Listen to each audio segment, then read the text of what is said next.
वर्णिवेशरमणीय दर्शनम मंदहासरुचिराननाम्बुजं पूजितं सुरनरोत्तमैर्मुदा धर्मनन्दनमहं विचिन्तये।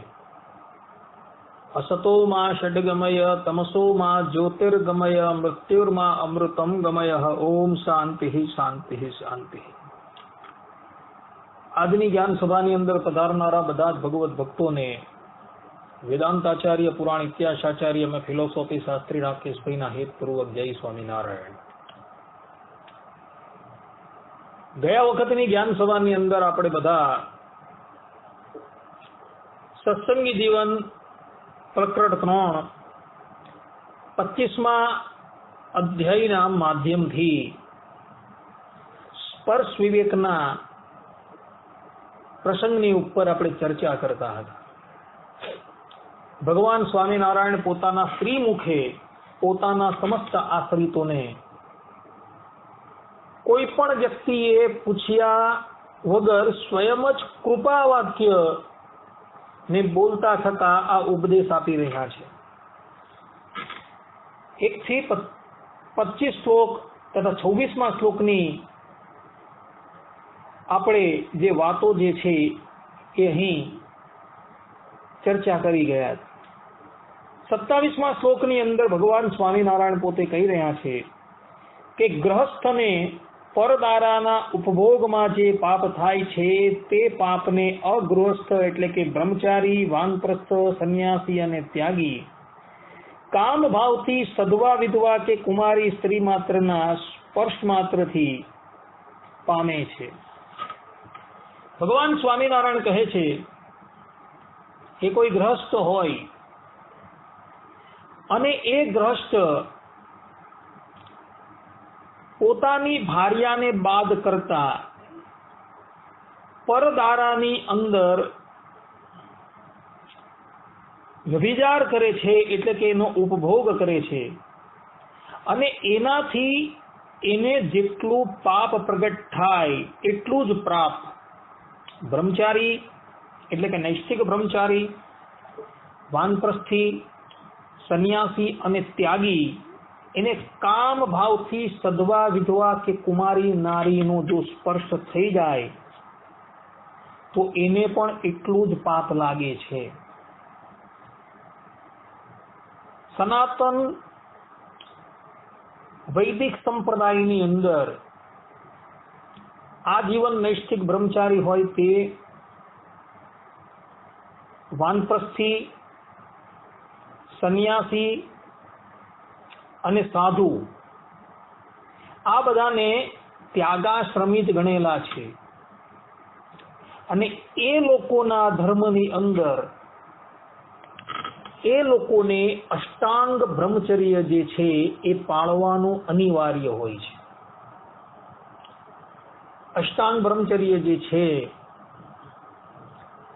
એ 8 પ્રકારના બ્રહ્મચર્યની અંદર સ્ત્રીનો સ્પર્શ જે આવે તે પણ આ આશ્રમીઓને વર્જ્ય હોય છે।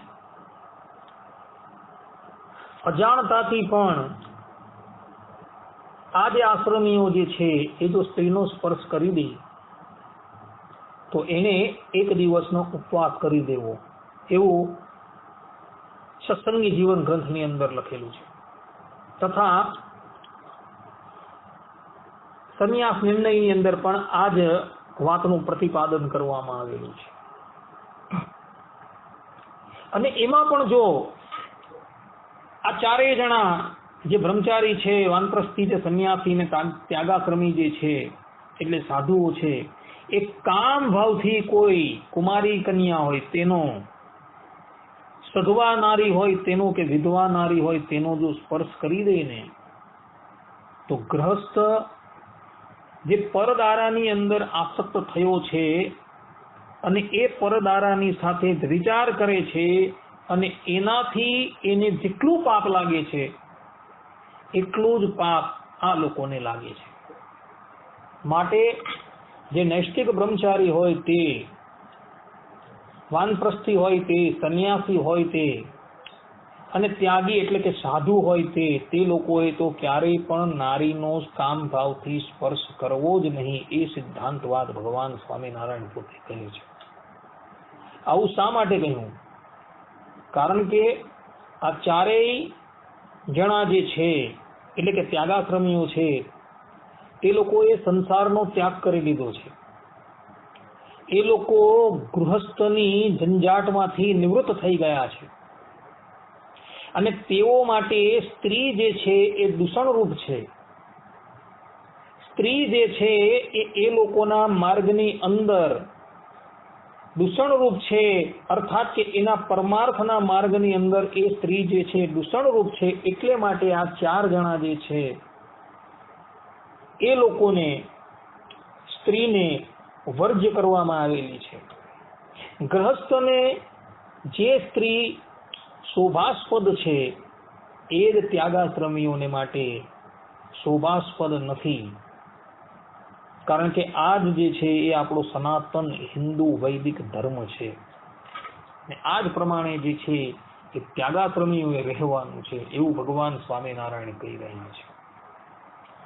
28મા શ્લોકની અંદર ભગવાન સ્વામિનારાયણ કહે છે કે પોતાનો પતિ મરણ પામતા વિધવાને અષ્ટ પ્રકારે પુરુષ પરિત્યાગ રૂપ બ્રહ્મચર્ય વ્રત દ્રઢપણે પાળવાનું શાસ્ત્રોમાં કહ્યું છે.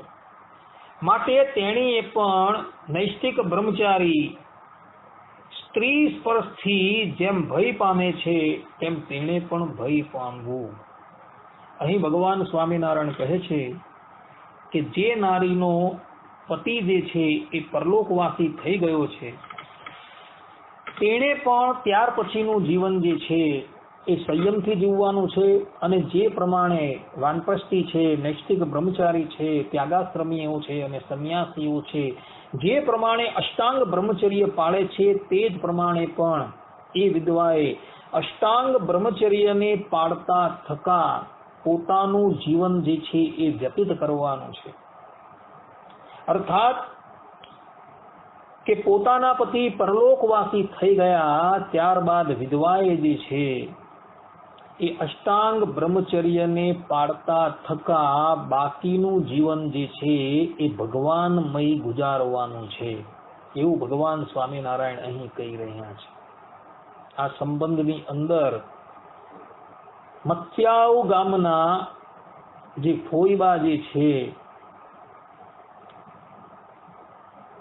એનું દ્રષ્ટાંત જે છે એ અવલોકન કરવા યોગ્ય છે. ભાલ પ્રદેશની અંદર આવેલું જે મત્સ્યાવ ગામ જે છે એના રાજા જે હતા એ અને એમના મહારાણી એ ભગવાન સ્વામિનારાયણના આશ્રિત હતા. અને મત્સ્યાવ ગામના રાજા જે છે એ ભગવત ધામ જતા રહી છે. ત્યારબાદ ફોઈબા જે છે એ એટલા સંયમથી પોતાનું જીવન વ્યતીત કરતા હોય છે કે પુરુષ માત્રની પરછાઈનો પણ એ સ્પર્શ નથી કરતા. અષ્ટાંગ બ્રહ્મચર્ય જે છે એ પાળતા થકા ભગવાન શ્રી હરિને જ પોતાના પતિને માનતા થકા એકાંતિક ભાવે તેમની ઉપાસના કરતા હતા. અને તેમની આ પ્રકારની ભક્તિ નિષ્ઠાને જોઈને ભગવાન શ્રી હરિ એના પર બહુ રાજી થઈ ગયા હતા. અને જ્યારે રાજી થયા અને ફોઈબાને ભગવાન શ્રી હરિએ વરદાન માંગવાનું કહ્યું ત્યારે ભગવાન શ્રી હરિ પાસે એમણે વરદાનના રૂપમાં શું માંગ્યું? એણે માંગ્યું કે પ્રભુ તમે પવિત્ર બ્રાહ્મણ કુળની અંદર પોતે પ્રગટ થયા છો એટલે સ્ત્રીના સ્પર્શવાળી રસોઈ પણ તમે ગ્રહણ કરતા નથી તથા કોઈના હાથની રાંધેલી રસોઈ પણ પોતે ગ્રહણ કરતા નથી. સ્વયં પોતે જાતે બનાવીને જ ભગવાનને ભોગ લગાવીને જ એ શેષ પ્રસાદી તમે ગ્રહણ કરો છો. તો કૃપાનાથ તમે તો સાક્ષાત શ્રીમન નારાયણ છો. તો અમે તમારી પાસે એ જ વરદાન માગીએ છીએ કે હવે કૃપા કરીને તમે બધાના એટલે કે તમારા સમસ્ત આશ્રિતો જે છે તેના થાળ તમે ગ્રહણ કરજો. આ જ અમારી વિનંતી છે. તમે પરબ્રહ્મ પરમાત્મા છો. સત્વ રજ અને ત્રમ આ ત્રણેય ગુણ જે છે એ તમારી ઉપર પોતાનો પ્રભાવ પાડી શકતા નથી. તમે ગુણાતીત છો, તમે નિર્ગુણ છો. તમારી ઉપર ગુણનો કોઈ પણ પ્રભાવ જે છે એ પડવાનો નથી, માટે કૃપા કરીને તમે તમારા આશ્રિતોના થાળને બધું જે છે એને ગ્રહણ કરજો. અને ભગવાન શ્રી હરિએ એને એ વરદાન આપી દીધું હતું.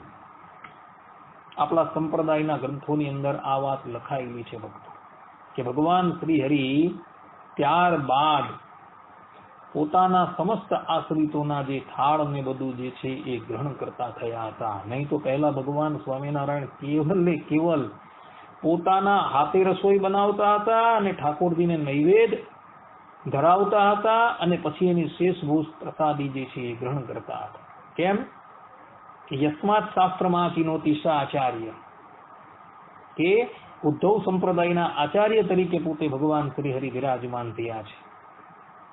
અને પોતે જે શાસ્ત્રોની અંદર ધર્મો જે છે એ મહર્ષિઓએ લખેલા છે, એ ધર્મોને જોઈને એને અવલોકન કરીને એ ધર્મ જે છે એ પોતે પાળે છે અને પોતાના આશ્રિતોને પાળવા માટે આવાહન કરે છે.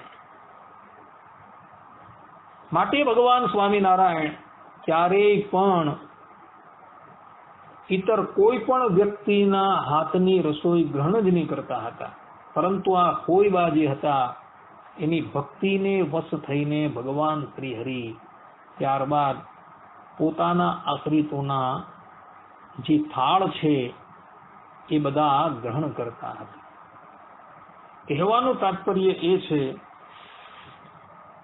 કે ખોઈબા જે છે એ વિધવા થઈ ગયા હતા, પરંતુ અષ્ટાંગ બ્રહ્મચર્યને પાળતા થકા અને પોતાના ધર્મની અંદર રહેતા થકા એકાંતિક ભાવે ભગવાનનું સ્મરણ કરતા થકા એણે પ્રગટ પ્રમાણ શ્રી હરિને અત્યંત રાજી કરી લીધા હતા.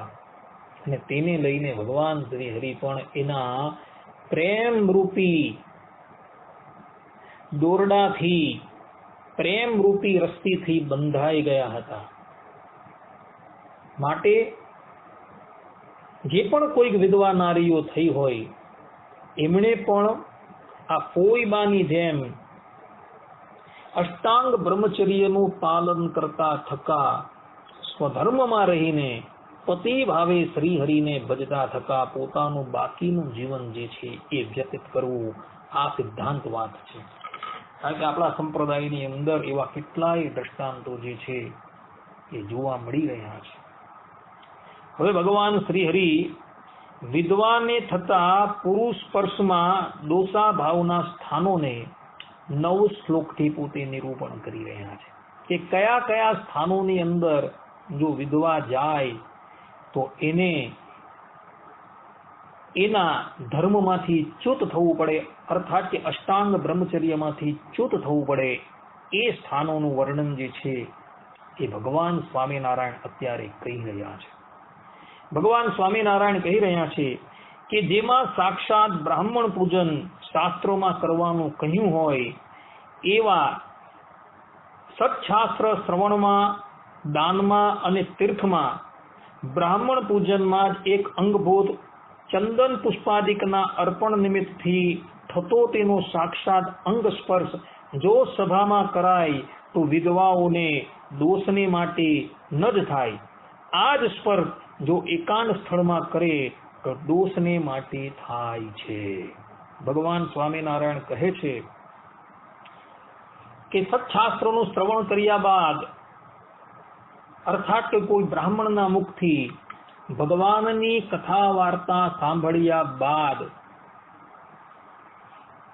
એ બ્રાહ્મણનું પૂજન કરવાનું હોય છે. અને જાહેરની અંદર બધા જ લોકોની ઉપસ્થિતિની અંદર વિધવા નારી પોતાના કરકમલથી જો એ બ્રાહ્મણનું પૂજન કરે તો એની અંદર દોષ નથી, પરંતુ એકાંતની અંદર કોઈક બ્રાહ્મણનું પૂજન જો વિધવા નારી કરે તો એ એને માટે દોષરૂપ છે. આવું ભગવાન સ્વામિનારાયણ પોતે કહે છે. કારણ કે કદાચ કલંક લાગવાની શક્યતા થાય છે. એટલી માટે વિધવા નારીએ કદાચ કોઈ બ્રાહ્મણનું પૂજન કરવું હોય તો એણે પોતાના સગા સંબંધીઓની ઉપસ્થિતિની અંદર જ કરવું, પણ એકાંતની અંદર એ બ્રાહ્મણનું પૂજન પણ ન કરવું, એવું ભગવાન સ્વામિનારાયણ પોતે કહી રહ્યા છે. મનમાં તો કલંક ક્લેશ વિધવાને નથી તથા તે પૂજ્ય વિપ્રને નથી. બંને ભગવાન વિશે ભક્તિભાવને સંપન્ન છે, પરંતુ જન સમાજ આદિક સંપત્તિનો અભાવ, કોઈ માણસ ન હોય આદિક જે કોઈ પણ કારણથી એકાંતમાં તેના પૂજન નિમિત્તથી આવી પડેલું અંગ સ્પર્શ થાય તો બંને વિધવા બ્રાહ્મણે ચાંદ્રાયણ વ્રતનું અનુષ્ઠાન કરવું જોઈએ. ભગવાન સ્વામિનારાયણ પોતે કહે છે કે પેલો જે બ્રાહ્મણ જે છે અને આ વિધવા નારી જે છે એ ભલે બંનેને મનની અંદર તો કોઈ પણ જાતનો કામ ભાવ નથી, બંને ભગવાનના ભક્ત છે, પરંતુ જન સમાજ આદિક સંપત્તિનો અભાવ જો હોય અને એ જન સમાજના અભાવની અંદર જો વિધવાએ એકાંતની અંદર એ બ્રાહ્મણનું પૂજન કરવાનું હોય અને એનો અંગ સ્પર્શ કરવાનો થાય તો એના પ્રાયશ્ચિત રૂપે એ વિધવા નારીએ ચાંદ્રાયણ વ્રતનું અનુષ્ઠાન કરી દેવું અને એ બ્રાહ્મણે પણ જે છે એ ચાંદ્રાયણ વ્રતનું અનુષ્ઠાન કરી દેવું. કેમ? કદાચ કલંક લાગવાનું થઈ જાય તો, અર્થાત કે એકાંતની અંદર એ વિધવા નારી એ બ્રાહ્મણનું પૂજન કરતી હોય, ભલે એ બ્રાહ્મણના મનની અંદર એ નારી વિશે કોઈ પણ જાતનો વિકાર નથી, પેલી નારીને પણ એ બ્રાહ્મણ વિશે કોઈ વિકાર નથી, બંને ભગવત ભક્ત છે, છતાં પણ જન સમાજની ઉપસ્થિતિ ન હોય તો કદાચ કોઈ છાનું છુપતું જોઈ ગયું હોય તો એ વિધવાને અને એ બ્રાહ્મણને કલંકિત કરી દે. એટલે માટે શાસ્ત્રકારો અહીં કહે છે કે એકાંતની અંદર જો કદાચ એ વિધવા નારી એ બ્રાહ્મણનું પૂજન કરતી હોય અને એ બ્રાહ્મણ જો પોતાનું પૂજન કરાવતો હોય તો બંને જણાએ એના પ્રાયશ્ચિત રૂપે ચાંદ્રાયણ વ્રત કરી દેવું, એવું ભગવાન સ્વામિનારાયણ કહે છે. માટે આ ધર્મ જે છે એ અવશ્ય પાલનીય છે. આ બધા જે ધર્મ જે વિદ્વાની ઉપર આપેલા છે એનું કારણ એ જ છે કે એનું જીવન જે છે એ નિષ્કલંક રહે, એટલે માટે શાસ્ત્રકારોએ આ બધા નિયમો જે છે એ આચરણ કરવાના વિદ્વાને માટે જરૂરી બતાવ્યું. આની અંદર કોઈ પણ જાતનો આક્ષેપ શાસ્ત્રકારોની ઉપર કોઈએ કરવાનો નથી. આ બધી જ વાતો જે છે એ વિધવા નારીના હિત માટે કરવામાં આવેલી છે. એ જ પ્રમાણે ભગવાન સ્વામિનારાયણ અગાડી કહે છે 31મા શ્લોકમાં કે એ જ રીતે મહારોગાતુર થતા વૈદ્યના નાડી પ્રદર્શન નિમિત્તે થતા સ્પર્શમાં અને મસ્તકના કેશ મુંડન નિમિત્તે થતા નાપિતના સ્પર્શમાં વિધવાને દોષ નથી. જો તે સ્થળમાં ઇતર એટલે કે ત્રીજો મનુષ્ય પુરુષ કે સ્ત્રી હોય તો દોષ નથી, અને નહીં તો એક ઉપવાસ કરવાનો નિર્ણય જાણવો. કદાચ કોઈ વિધવા નારી હોય અને એ કોઈ મહારોગથી ગ્રસ્ત થઈ ગઈ હોય અને એને વૈદ્ય હોય કે આધુનિક જમાનાની અંદર ડોક્ટર હોય તેને પોતાની નાડી બતાવવી હોય અને તે વખતે એ ડોક્ટર કે વૈદ્ય એ વિધવાનો સ્પર્શ કરે તો એ વિધવાને દોષ નથી. તે જ પ્રમાણે શાસ્ત્રોની અંદર વિધવા થયેલી નારીને પોતાના કેશ જે છે એ કઢાવી નાખવાની આજ્ઞા છે, અને પોતાના મસ્તકની ઉપર કેસ વધી ગયા હોય અને કોઈ નાપિત, જેને ઇંગ્લિશની અંદર બાર્બર કહેવામાં આવે છે અને ગુજરાતીની અંદર નાઈ કહેવામાં આવે છે, કે એ નાપિત જે હોય એ નાપિત વિધવાના વાળ ઉતારતા હોય અને એ વિધવાને એ નાપિતનો સ્પર્શ થઈ જાય તો એને માટે દોષ નથી, પરંતુ આ દોષ જે છે એ ક્યારે નિષ્કલંક કહેવાય કે જાહેરની અંદર 4-5 સ્ત્રીઓની વચ્ચે જો આ કાર્ય થતું હોય તો એ દોષરૂપ નથી, પરંતુ એકાંતની અંદર જો આ કાર્ય થઈ જાય તો વિધવાએ એક ઉપવાસ કરવો એવું ભગવાન સ્વામિનારાયણ પોતે કહી રહ્યા છે. આ બધી જ વસ્તુ એના જીવનને નિષ્કલંક બતાવવા માટે છે. અહીં એક વાતની ઉપર ધ્યાન કેન્દ્રિત કરીએ કે વિધવા નારી હોય અને વિધવાના ધર્મ જે નારી પાડતી હોય તેણે પોતાના મસ્તકની ઉપર કેસ જે છે એ રાખવાના નથી. આપણા સંપ્રદાયની અંદર તમે જોજો, જે સાંખ્યયોગી બહેનો છે જે વિધવા કહેવામાં આવે છે અને વિધવાના ધર્મ પાળે છે, તે લોકો પણ પોતાના મસ્તકની ઉપર ક્યારેય પણ કેસ રાખતા નથી. કેમ નથી રાખતા? એનું કારણ જે છે એ છે કે સ્ત્રીઓના કેસની અંદર કામ રહેલો હોય છે અને એના કેસને જોઈને વધારે પડતા યુવકો જે છે એ આસક્ત થતા હોય છે હંમેશા. અને વિધવા નારીનું જીવન જે છે એ પવિત્ર હોય છે, એને પવિત્ર ભાવે એ જીવન વ્યતીત કરવાનું છે.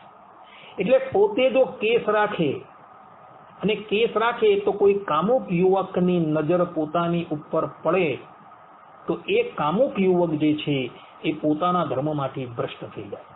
તો એવા વ્યક્તિને ધર્મમાંથી ભ્રષ્ટ ન કરાવવા માટે વિધવાએ પોતાના મસ્તકની ઉપર કેસ રાખવાના નથી. આ સિદ્ધાંત વાત છે.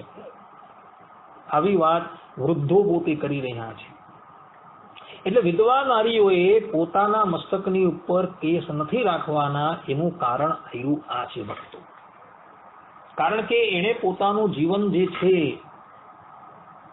એ નિષ્કલંક જીવવાનું છે તથા અષ્ટાંગ બ્રહ્મચર્ય નું પાલન કરતા થતા જીવવાનું છે. એની અંદર કોઈ વિધવાની સાથે અન્યાય કરવામાં નથી આવતો, પરંતુ પારકો યુવક જે છે એ કામ ભાવથી એ તેણીને જોઈ ન શકે, એટલે માટે વિધવા નારી જે છે તેણે પોતાના મસ્તક પરથી કેસ જે છે એ કઢાવી નાખવાના. અને આપણા સંપ્રદાયની અંદર બધા જ સાંખ્યયોગી બહેનો જે વિધવા કહેવાય છે એ લોકો પણ પોતાના મસ્તક પરથી કેસ જે છે એ કાઢી જ નાખે છે, જેથી કરીને કોઈ પર પુરુષની દ્રષ્ટિ જે છે એ પોતાની ઉપર કામ ભાવથી પડે નહીં. આપણા સંપ્રદાયની અંદર રહેલી બધી જ બહેનો તથા પ્રાચીન પરંપરાની અંદર પણ સનાતન ધર્મની પરંપરાની અંદર પણ વિધવા નારી થતી હતી તેના કેસો જે છે એ કાઢી નાખવામાં આવતા હતા. એનું કારણ આયરું આ જ ભક્તો છે, બીજું કોઈ નથી. કારણ કે એણે પોતાનું જીવન જે છે એ પવિત્રપણે વ્યતીત કરવાનું છે. માટે આ જે છે ધર્મ જે છે એ સમાજની અંદર ઋષિ મુનિઓએ દાખલ કરેલો હતો. આમાં બીજું કઈ જ નથી ભક્તો. કોઈ લોકો એટલે કે આજના લોકો આ બાબતને રૂઢિચુસ્ત બતાવી રહ્યા છે, પરંતુ ભક્તો રૂઢિચુસ્ત નથી. આની અંદર પણ બહુ મોટા તર્ક છે. એનું કારણ આ જે તમને અગાડી કહ્યું તે જ છે, બીજું કોઈ નથી. જે વિધવા નારી પોતાનું જીવન પવિત્રપણે વ્યતીત કરવા માંગે છે અને ભજન ભક્તિ દ્વારા એ પરમાત્માની પ્રાપ્તિ કરવા માંગે છે, તેને માટે આ નિયમ છે ભક્તો. એને આ નિયમને અચૂક પાલન કરવા તો ભગવાન શ્રીમદ નારાયણ જે છે એ એના પર રાજી થશે. આટલું કહીને આપણે આ પ્રવચન જે છે એ અહીં વિરામ આપીએ છીએ. હવે પછીના પ્રવચનની અંદર પણ આપણે 32મા શ્લોકથી આગળ વધશું અને એની અંદર પણ આપણે સ્પર્શ વિવેકની વાતો કરશું. ત્યાં લગીન બધા જ ભગવત ભક્તોને હેતપૂર્વક જય સ્વામિનારાયણ. સર્વે સંતુ નિરામયઃ, સર્વે સુખીનો ભવંતુ, સર્વે ભદ્રાણી પશ્યંતુ, મા કશ્ચિત દુઃખ ભાગ ભવેત. અસ્તુ. જય સ્વામિનારાયણ.